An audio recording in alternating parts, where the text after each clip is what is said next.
Assalamualaikum warahmatullahi wabarakatuh. Perkenalkan, nama saya Putri Anggitasari dengan NIM 201050111119, mahasiswa S1 Farmasi, Universitas Wahid Hasim Semarang. Pada praktikum statistika, percobaan kelima, saya akan melakukan uji ANOVA. Uji ANOVA adalah uji parametrik, sehingga asumsi parametriknya harus terpenuhi atau terdistribusi normal dan homogen.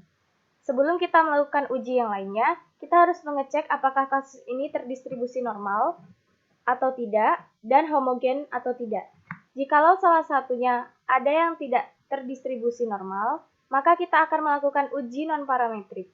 Uji non-parametrik ini, kita menggunakan uji Kruskal-Wallis.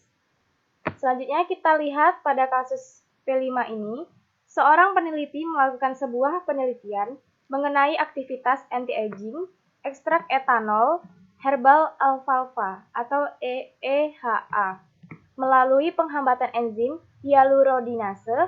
Berikut data penelitian yang tersaji pada tabel di bawah ini. Terdapat kasus, kemudian terdapat pertanyaannya adalah berdasarkan hasil penelitian tersebut, apakah ada perbedaan antara konsentrasi EHA terhadap penghambatan enzim hyalurodinase. Selanjutnya kita akan melakukan uji normalitas terlebih dahulu. Kita beralih ke SPSS versi 20.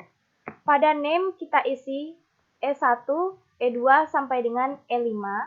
Pada tipenya kita biarkan numerik karena kita menggunakan sistem angka. Pada width-nya juga kita biarkan 8. Pada desimalnya kita biarkan 2 karena terdapat 2 angka di belakang koma. Pada label kita ketik EEHA 250 ppm sampai dengan EEHA 1250 ppm, tergantung pada kasus yang disajikan, seperti ini. Kemudian, pada values-nya kita biarkan non, missing-nya juga kita biarkan non, pada columns-nya kita biarkan seperti ini juga. Untuk edit-nya kita biarkan right, karena kita memilih rata kanan. Untuk measure, itu kita akan melakukan perhitungan skala, berarti kita ubah menjadi scale semua. Untuk rule-nya kita biarkan input. Kemudian kita beralih ke data view untuk memasukkan kasus yang disajikan tadi. Masukkan kasus yang disajikan tadi tergantung pada yang sudah disediakan pada SPSS. Sudah dirasa benar, kemudian kita klik analyze. Pada analyze kita pilih descriptive statistik, kemudian klik explore. Di sini kita pindahkan semua ke dependent list. Sudah seperti ini. Pada bagian display kita pilih plots. Kemudian pada bagian plots kita klik. Pada box plot kita pilih none. Pada descriptive kita tidak pilih apa-apa. Kemudian centang normality plots with test. Sudah dirasa benar, kemudian continue. Sudah seperti ini, kita klik OK. Kita tunggu outputnya.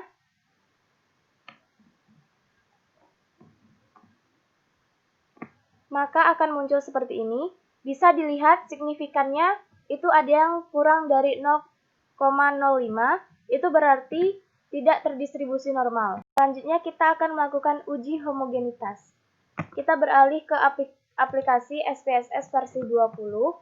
Kemudian pada name yang pertama kita ketik EEHA, yang kedua itu daya hambat. Pada tipe kita biarkan numerik karena kita menggunakan sistem angka. Kemudian untuk width kita biarkan 8. Untuk desimal yang EEHA ini kita kasih 0 karena tidak ada angka di belakang koma. Sedangkan yang kedua itu kita kasih 2 karena terdapat 2 angka di belakang koma. Pada label kita ketik EEHA yang bagian pertama, yang kedua adalah daya hambat. Untuk values-nya kita klik titik 3 ini, kemudian untuk values yang ini kita ketik 1, untuk labelnya kita ketik EEHA 250, kemudian add sampai dengan EEHA 1250. Sudah dirasa benar, kemudian klik OK. Pada missing kita biarkan non. Untuk columns-nya kita biarkan 8. Untuk edit-nya kita biarkan right, karena kita memilih rata kanan. Kemudian untuk measure-nya kita pilih scale atau perhitungan skala. Untuk rule-nya kita biarkan input. Selanjutnya kita beralih ke data view. Maka akan muncul seperti ini. Jikalau tidak muncul, maka klik saja kemudian klik tanda panah dan pilih sesuai EEHA-nya 250 sampai dengan EEHA 1250. Kemudian kita isi berdasarkan kasus. Kita copy.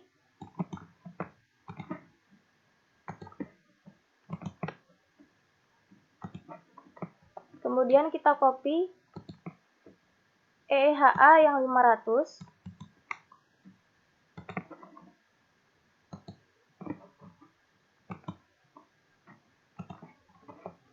Selanjutnya kita copy EEHA yang 750.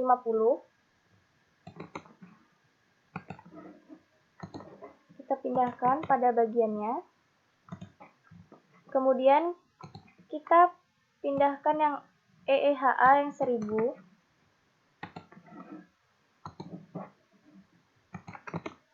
Kita paste. Dan kita pindahkan EEHA yang terakhir 1250. Kita copy. Dan kita pindahkan ke EEHA 1250. Kita paste. Sudah seperti ini. Kemudian klik Analyze. Pada Analyze kita pilih Descriptive Statistic, kemudian pilih Explore,